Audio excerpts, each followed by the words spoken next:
Welcome to Promote, Profit, Publish, where you find out all the ins and outs, what's new, what's old, and how you can make it in today's kind of rough and tumble online Ooh, marketing publishing world.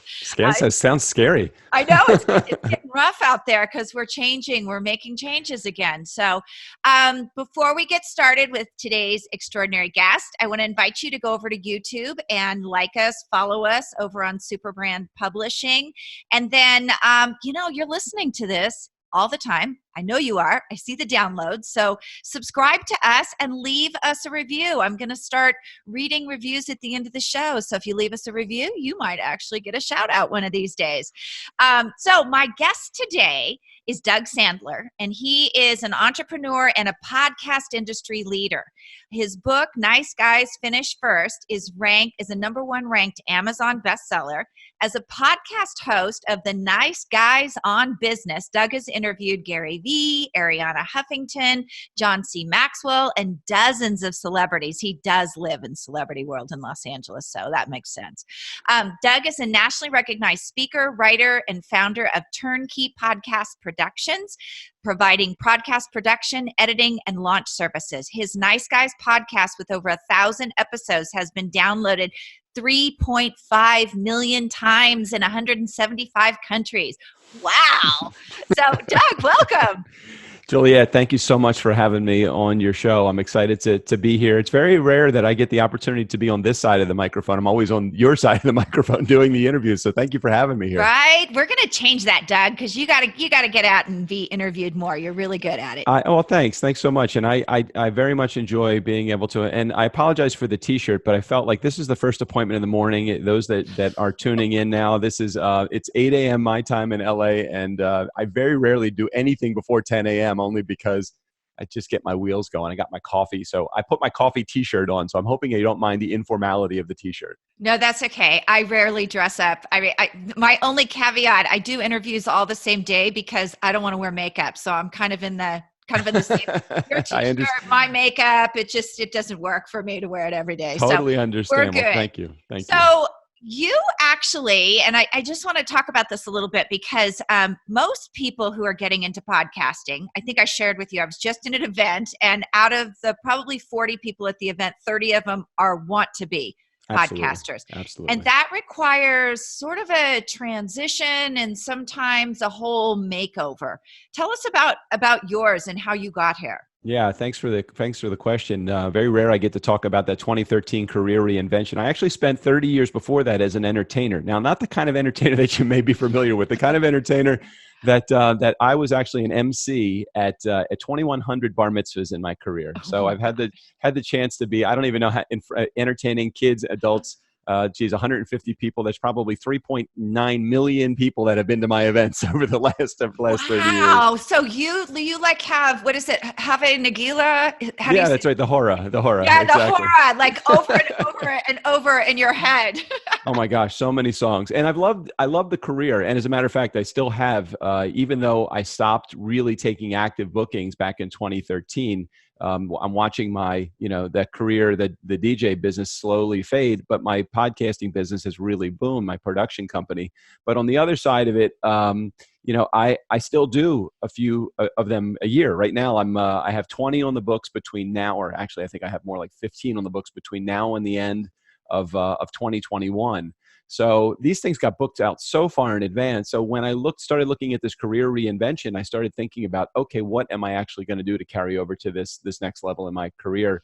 And 2013 was really that pivotal year for me to decide what is the next step for me as a guy that built a successful mobile entertainment business. We did anywhere between $2 and $3 million every year with that business, hiring people to do the same thing that I did. So I wanted to take all the skills that I had learned in that business and translate them into another business. And that's actually what brought us to this new career reinvention in 2013. That's very cool. So obviously you're a DJ. You already had the voice from this. And I'm always jealous when I hear you because you have a better microphone than I do. You come in so clear and nice. So how did you stepped into it, but you didn't really expect the kind of success you had. What was that like? Well, I had no idea what even finding a new career was all about. I mean, I spent 30 years, as I said, as a bar mitzvah MC, building my own business, knowing that I had the skill set in business to succeed, but not really knowing how that translated into anything else. So in 2013, we set a path to try to find this new career, and I didn't really know what it was, and it wasn't until August. And so the catalyst for it was a conversation I had with my financial planner. He said, "What is your plan for the rest of your life?" And I'm like, I mean, that's a pretty heavy conversation to have. But he was right. He was like, "Hey, look." At that point, I think I was in my late 40s, and he said, "You probably are not going to want to be out there doing the cha-cha slide and the electric slide at 65 years old. So, do you have a plan for that?" And I thought, well, I really don't, but I should start thinking about it. So that was in March of 2013. In August of that same year, I saw this guy speak from stage. His name was Ryan Estes. And Ryan, it wasn't what he was saying, but how he was saying it that was so captivating to me. And I thought, I could do that. I could do that guy's job up on the stage. I could be dynamic. I could have a personality. I could share a message with an audience, and I could become a professional speaker. So at that point, in my mind, clicked. I walked up to Ryan at the end. I said, what do you do and how do you do this? And he said, "Hey, you got to hire a speaking coach if you have no idea how to do it." That led to hiring Jane Atkinson, who did a really good job with The Wealthy Speaker. Wonderful job of helping me put my message together, pick a lane, develop my platform, everything that was involved in developing my speaking. And then she dropped a bomb on me, and the bomb was, you have to be able to write a book, because the way to become and we had this conversation the other day. Maybe this was not the ideal advice for me at the time, because okay, now I write a book. Now I have just this other path that I have to go down also. But Right. but that's all I knew at the time. That was before I met Juliet. So I wrote this book, and now the key to me writing the book was, how am I going to promote the book? Right. So I went to a buddy of mine, and he said, "Well, I know there's a few options. You could hire a PR company, you could hire a publicist, you could, hire an agency." And I started looking at some of the prices for these agencies, and they were charging $2,500 to $5,000 a month to promote my book. And I was thinking, all right, at $2 a piece that I'm making for my book on Amazon, how many of these do I have to move? Well, fortunately, I did move a shit ton of. Oh, am I allowed to say that? I think so. I moved. Well, they'll bleep it out if not. I moved a whole bunch of books, but I discovered in the process that I really love this platform of podcasting, because me and this buddy Strickland, we created this podcast called The Nice Guys on Business in February of 2015 to promote the book. And I was off and running, because now I didn't have a static book that was sitting on a shelf. I actually had a dynamic platform where I could share a constantly evolving message, and I could figure out a way how to really network with some really cool people. So that was really the creation of a podcast. It wasn't until many years later that we made the shift to becoming from a professional speaker and author to, so many people were coming to us. Our market was shouting at us, "Start a production business. We want you to teach us how to do what you've done with your podcast, to start our own podcast." So that was really the creation of TurnKey, which is our production company that really has eclipsed any speaking and writing that I've been able to do over the last 5 or 6 years. That is great. So one of the reasons I brought Doug on is I mentioned that the event that I was at, there were so many people who wanted to get into this. It is the largest growing medium out there right now. And I think in a lot of ways it's cool, because before about 10 years ago, the only way your voice was heard, you got to be a star, whatever you did, what you did, was you needed an agent. You needed, Right. there was a path. And now, anybody can do it. But a lot of people, and I've had some of my own clients do this, they just started on their own, and they get caught up in companies like Anchor FM and places where they don't really know how to monetize. They don't really even know if they own their own content. Right. So, Right. Exactly. So how do you avoid that? How do you sit down and actually have a plan for where you're going with all this? Well, and I love that you asked that question, because that's the thing that's void in most people that are wanting to get started. They think they have an idea behind what they want their show to be about. And while that is important, it's not as important as, what is your goal for podcasting? So the first thing that we do when we sit down with a potential client, and the first thing that we really do in sharing any ideas on shows like this, is we say, okay, do you have a goal? And if you had to pick from one of these 3 goals that I'm about to tell you, which one is the priority? Do you want to Do you want to build influence in a community? Do you want to grow a community, or do you want to make money?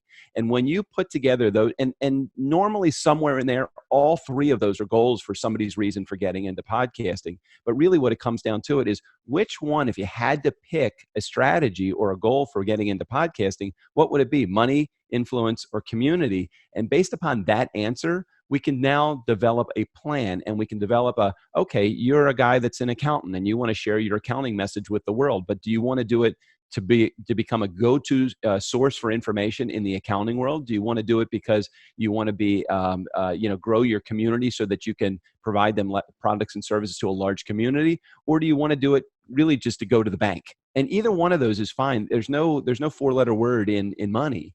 It really is. I mean, that's why I got into podcasting. I wanted to make money and not spend money instead.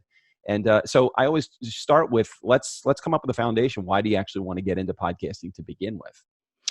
That is a great start. I'm actually going to share something that you guys probably don't know. Back in 2014-15, I had a podcast called Ask Juliet, and I went into it with none of those things. Right. And I would say that I probably had a year and a half's worth of episodes before I pod faded, because the model that I unconsciously chose without choosing didn't work.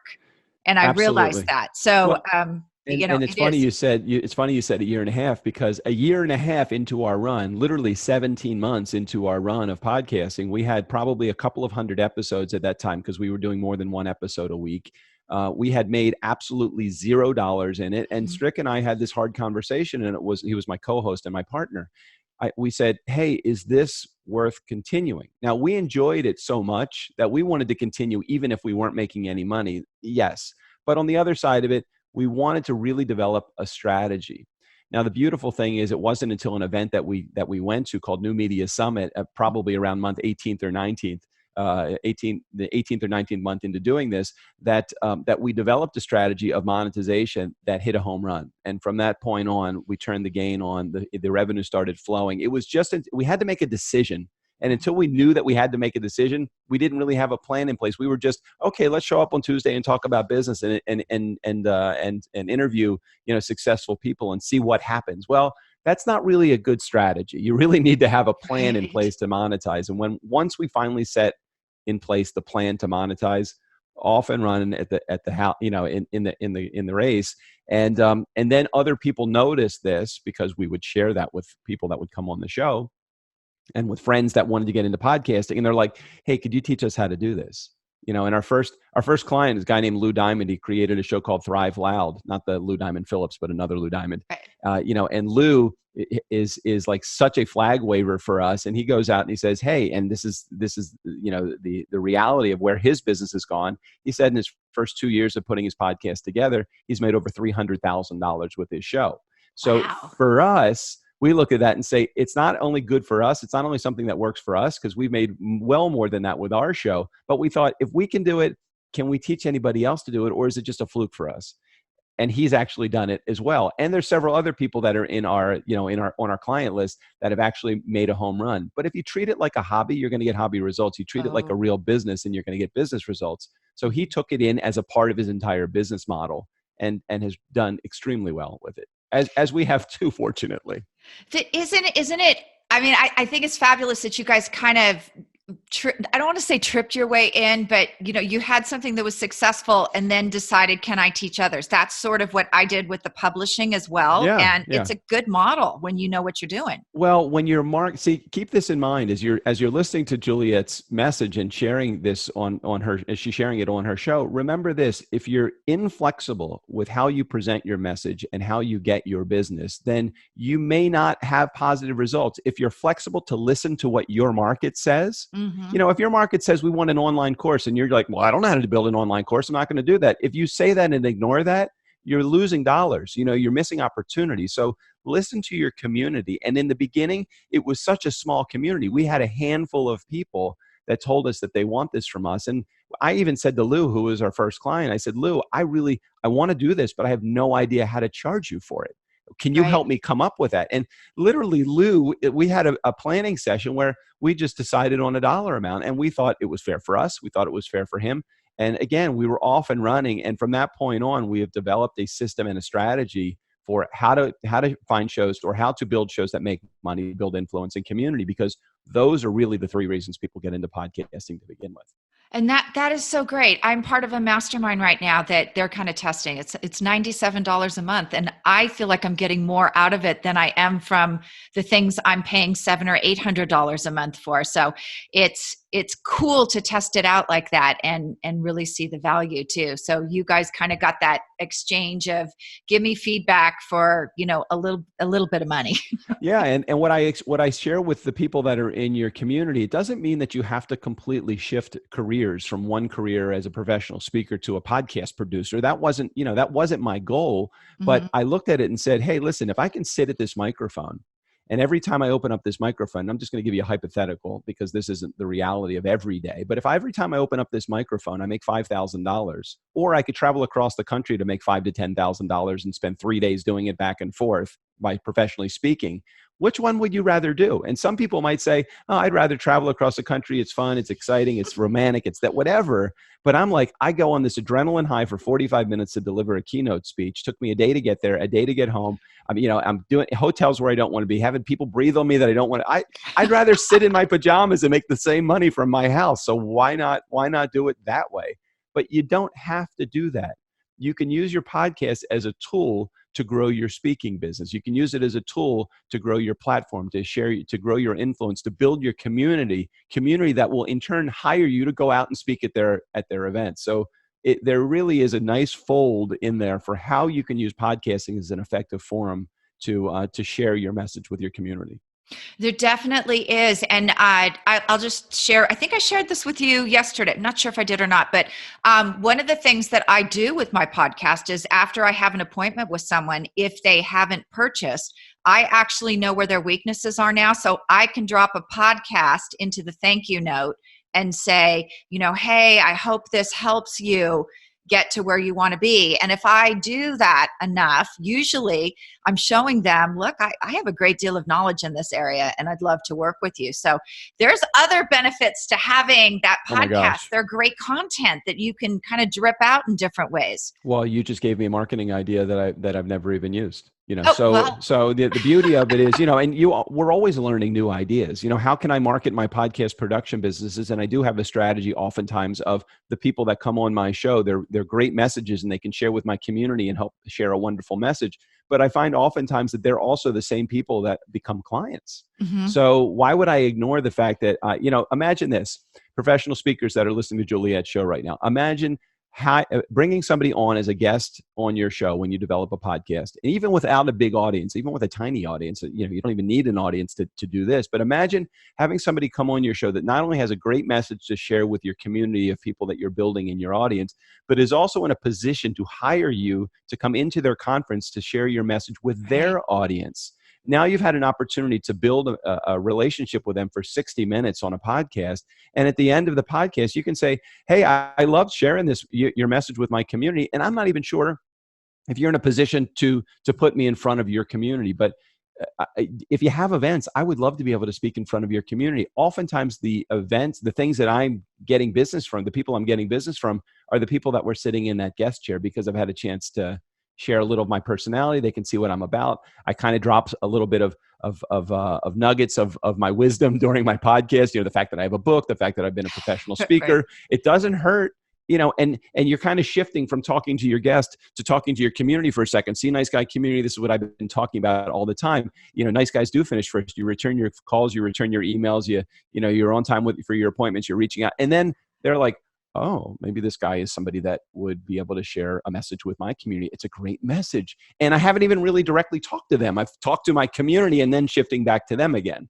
So Yeah. there is an ideal way to present, and that's all a part of building your strategy and exactly how do you communicate. You don't think there's importance in how you develop your question and answers for your show? There absolutely is, because that will help you engage that guest even more and see if they're potentially in a position to hire you to do your thing in front of their community.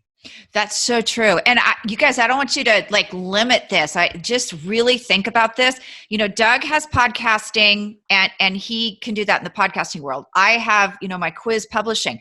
I know a guy who's a high net worth investor and exit strategies, things like that. He has a hunting show and he interviews CEOs, CFOs, Yeah. companies who are hunters. Guess what? He just got his foot in the door of their company with just those, not even a related podcast. You don't have to have a message that is lockstep with your guest that comes on the show. And the other thing that let me just share this just real quick if it's okay, is that you never know where your next opportunity is coming from. Right. And if you think that it is just as a professional speaker, if you're a speaker or an author or a coach or a consultant and listening to this show, if you're an entrepreneur, be open to the possibility that anybody coming on your show as a guest or anybody in your community that's listening could potentially be a partner in a business moving forward.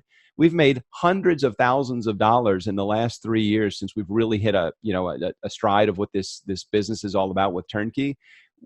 We've developed a huge line of business with joint venture partners that actually is the best opportunity. They're doing all the marketing for us because we're not a marketing company. We're a production company. They are marketing companies and they do a great job and they want to white label our services. And keep in mind that no matter what your services are, they don't have to be podcast production. Fill in the blank, whatever you do, develop a joint venture partnership with those that are sitting in the guest chair. Those are sitting in your community, other podcasters that have similar desires that you do to build your business. You'll be amazed. It's an instant network that you connect with. And that's the beauty of this. So can you explain for those people out there who don't know white labeling? Because I do the same thing. Explain that a little bit. Sure. So, okay. So I'm going to share a weakness of mine. And this is how we, I think, originally got together and how I'm so fascinated with your tools that you use.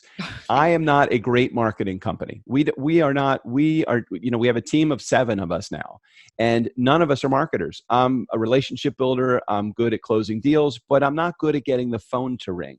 So for me, I want a company that's out there as a joint venture partner that is a great marketing company. And many of them are agencies. They're marketing companies that have affiliate relationships, and that's exclusively what they've done. So I've connected with several companies that are out there that have great affiliate relationships, but they don't have any products or services of their own. Mm-hmm. So what we do is they market for us. They earn an affiliate commission, and we are them. We're part of their team. So when a client hires them to do podcast production, we white label our services. We represent their company. Our company, TurnKey, is invisible to the end user, which is fine. It's not, we're not hiding, but they want it to be represented as their company, and it's not dishonest. It's actually quite popular as a way to do it. They want to expand their full services that they offer. Mm-hmm. Some white labels actually want us or okay with us sharing our company's name with the clients, and but they want us to represent their organization, and that's fine. So white labeling is nothing more than providing the products and services under their brand, and they're representing our brand out there in the world as a marketing tool. Right. So in the case of Doug, you're probably talking about PR companies who are bringing people in. They want podcasters, marketing agencies who, they have a full package. So Exactly. So a PR company will come to us and say, "Hey, we have a great system for putting people in front of other people, but we don't have a delivery tool for that vehicle. So would you white label your services as a network of podcasts so that people can come to our agency? They know when they hire us, they now have, we've launched over 100 shows. 50 of them or so are probably still majorly active in the podcasting market. So now we have a network of 50 shows that we can promote to the clients that they have, saying, hey, if you come to work with if you hire our agency, meaning that PR agency, to do your PR, we're going to include these 50 podcasts that you have an opportunity to go on and present your message to, and whichever ones fit in the game of whatever subject matter that you talk about. There might be 20 of them that fit. That's instant media coverage and in the new media space is so great to do that people are willing to hop on board with that agency, if nothing else, other than the fact that they're going to get on our network of 20 plus shows. That's really cool. Really, really cool. So tell me what I can expect if I'm brand new to this. I've sat down, I've worked out my strategy. What do I need to get started, and what do I expect? Is it easy Sure. peasy? Is it like, what all's entailed? Well, you can always do what most people do when they first get started. Go to Google, just research, how do I get started podcasting? And you'll find probably 700 ways, if not more, the 27 easy steps to get involved in podcasting, right? And it's like, oh my God, I'm pulling my hair out just doing cover art. So it's like, okay, which approach do you want to take? Do you want to have a DIY approach? Do you want to have a DIY plus some hand holding? Or do you want to have white glove and concierge service? So depending on the level of service that you're looking for when you start podcasting would dictate, number one, how much you're going to spend in this. And secondly, how much work is going to be involved, because we have an online course, but we felt like the online course, it does a disservice to people that want a little bit of assistance because it's just an online course. So we said, instead of just offering a course and no support behind it, we do a 60-minute discovery and strategy session before they get started in the course. They go through the course, which is 7 easy steps to launching a podcast. Then we do a 30-minute pre-launch checklist to make sure that they have everything in place. So it's really the best of all worlds. Then all the way down the line, we have this concierge service. And the concierge service is, call us. We're going to do the discovery call. We're going to take care of everything in the middle. And then we're going to launch your show for you. And 30 to 60 days later, you have a show on the other side of it that launches, and you have a marketing plan. You have an entire strategy laid out, whether it's influence, community, or money. You have an entire plan. You have your editorial calendar that's laid out for you. The only thing that we want people to do in that concierge service, if they're doing an interview-based show, is make the recording, send it to us, and your job is done. And for many people, they're willing to pay for that because they have successful businesses already, or they've already, they're trying to build their other business. So this is just one tool in their business, in their bag of tricks. And they want a podcast in order to help promote their speaking business or their book or whatever, consulting business, whatever it is that they are, that they have as a service. Yeah. And you know what, I'm going to tell you, I mentioned Ask Juliet earlier. I would probably still have that podcast if I had hired a concierge service, because it was taking up a good 5 to 6 hours of my time a week between getting guests, editing, which I'm not good at. Like, that is not my genius. Right. Now I have one, and it's as easy as I'm interviewing Doug here today. I will upload it when we're done, and the finished product comes back to me. So I don't worry about it. I get it right away. It's done. Well, the beauty of that also is that now you have your content is now again out there in the world, and people can tune into your podcast. You want to really have a way to promote your speaking business or your book or whatever it is that you do.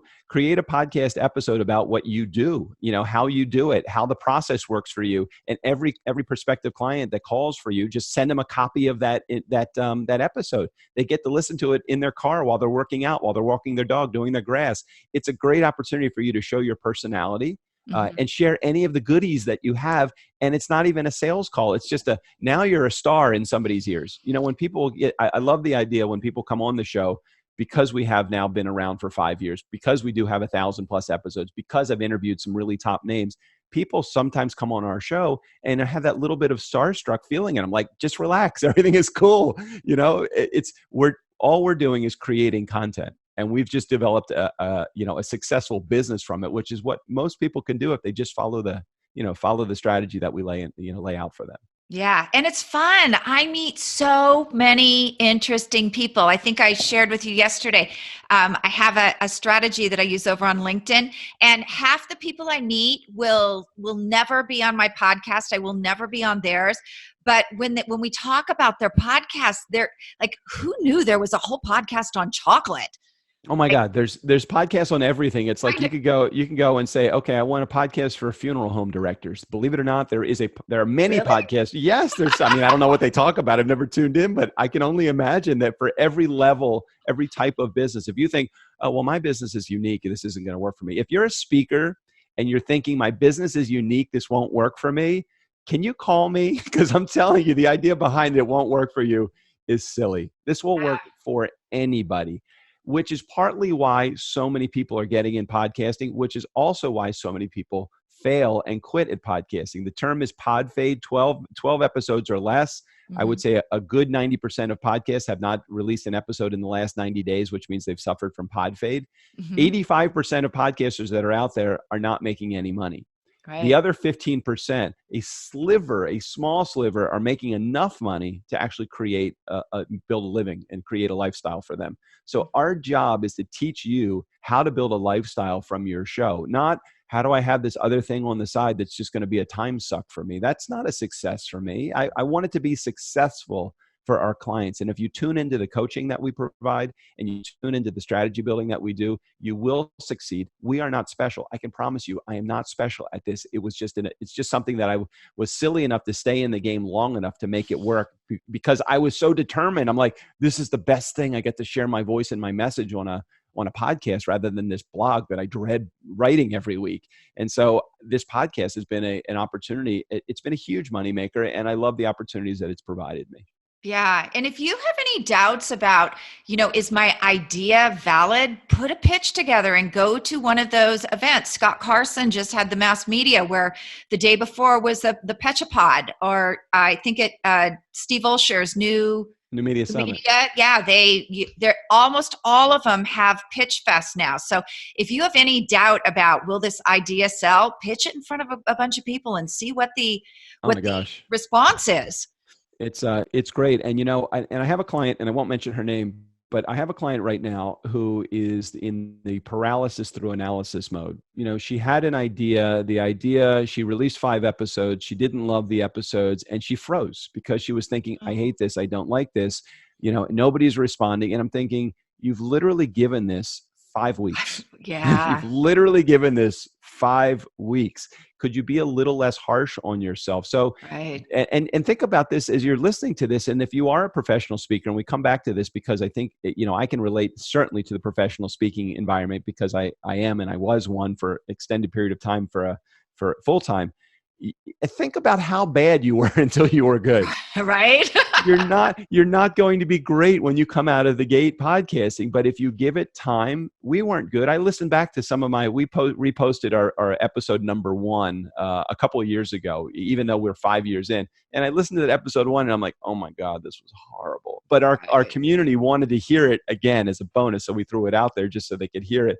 It is amazing how many times we've pivoted, shifted, adjusted our philosophy and our strategy because we see what direction our community wants us to go in. And if you follow your community, you're following the money. And that's what we wanted to do, make money from our show. That's very cool. My suggestion for all my clients when I work with them is give something a year because you have to give it a fair amount of time. Unless Periscope goes out of business. I was kind of shocked last night. I was on some show and hearing that Periscope is still out there. I didn't even know that. I had no idea. I remember when Twitter first. It's a Twitter company. Yeah, right? it's a Twitter live thing. When Twitter first announced that, I'm like, oh, that sounds kind of cool. And then I think either Facebook had done it right before or right after that or something. And I'm like, okay, here we go again. Here's another opportunity out there. Yeah, if you just stay true to your message and you stay true to the idea of why you're getting into podcasting to begin with, you can always pivot at a later point. Just stay true in the beginning. Just stay right where you are. You're going to be bad before you're good, and as long as you know that and aware of it, just continue on. That is so true. And I want to tell you guys something about a Periscope. When I did my first one. I got off and I was like, I'm never doing that again. Oh my God, I was horrendous. And then back at the beginning, I don't know if it still does it. If somebody that you're connected to gets on Periscope, it'll notify you. And I was sitting at my computer a couple days later and some people I know got on. They were real estate people. And right in front of me, they knocked the microphone off because one of the guys talked with his hands. They were all under the desk. You could hear them cussing, all over the place. And I thought, oh my God, I'm a rock star. Like, what the heck was I thinking? Yeah, for the professional speakers that are out there, you have an advantage over many of the people that are starting podcasting because you're on stages, all over the country, all over the world. It gives you an opportunity to really share your message. And this is just another, imagine doing a keynote every day, but it's an ever-changing keynote. I mean, go listen to my 1,100 episodes or 1,050 episodes. It is just amazing how many different messages that we can get out there. And I've created some keynotes as a result of my podcast because look, I now have a podcasting production platform that I can share a keynote, 5 ways to make money podcasting, or whatever it is, build influence, make money, or grow community, grow your community. There is some creative ways that you can use podcasting really just to build your own platform as well. That's cool. So Doug, where can we find you? So I think the best place for me to send your community would probably be to go to turnkeypodcast.com/DIY. And if you go there, you'll get a little bit of a taste of what our do-it-yourself program is all about.